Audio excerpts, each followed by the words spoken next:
And this entire thing, again, it's not a coincidence to the American people at home. There are no coincidences in Washington, D.C. And it is not a coincidence that the Democrats leaked these emails to the fake news this morning ahead of Republicans reopening the government. This is another distraction campaign by the Democrat and the liberal media, and it's why I'm being asked questions about Epstein instead of the government reopening because of Republicans and President Trump. But given your interest in transparency, Caroline, why are White House officials then meeting with Representative Boebert in an effort to try and get her to not sign this petition calling for the release of the files? Doesn't it show transparency that members of the Trump administration are willing to brief members of Congress whenever they please? Doesn't that show our level of transparency? Doesn't that show the level of transparency when we are willing to sit down with members of Congress and address their concerns? That's a defining factor of transparency. Having discussions with members of Congress about various issues, and I'm not going to detail conversations that took place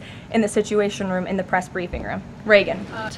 Stephen, go ahead. Well, if the president is considering a pardon for Ghislaine Maxwell. Again, he's answered this repeatedly. It's not something he's talking about or even thinking about at this moment in time. I can assure you of that. Stephen. Caroline, I've got... The Director General of the BBC yesterday described the organisation as the very best of society and blamed the enemies of the BBC for this outcome. Also yesterday, a senior government minister launched a fierce defence of the channel in the House of Commons, saying that the broadcaster remains a light on the hill for people all over the world. So, does the President feel that the network is taking the situation seriously? Does he believe that they've shown sufficient regret? Does this strain the relationship between the President and the Prime Minister?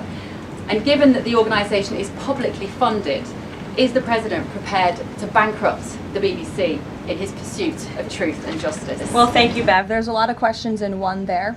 I will say I know the President has a very good relationship with Prime Minister Starmer. You have been there, you've seen them in their interactions, you've questioned both leaders in your time joining us when we've gone to the United Kingdom a few different times now. However, he has always been very frank when he disagrees with leaders, even whom he has a good relationship with. And the BBC, being a fair news organization, is definitely an outlet. I think these two leaders would disagree. The President has made it very clear that this is a leftist propaganda machine that is unfortunately subsidized by British taxpayers, and he thinks that's extremely unfortunate for the great people of the United Kingdom and Great Britain.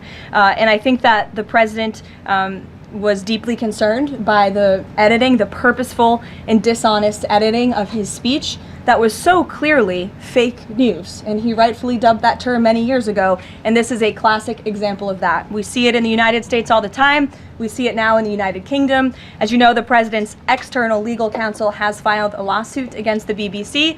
We expect that to continue, and whether they apologize or not is up to them. Thanks for being here, Bev. Ouija. Thank you, Caroline. Sure.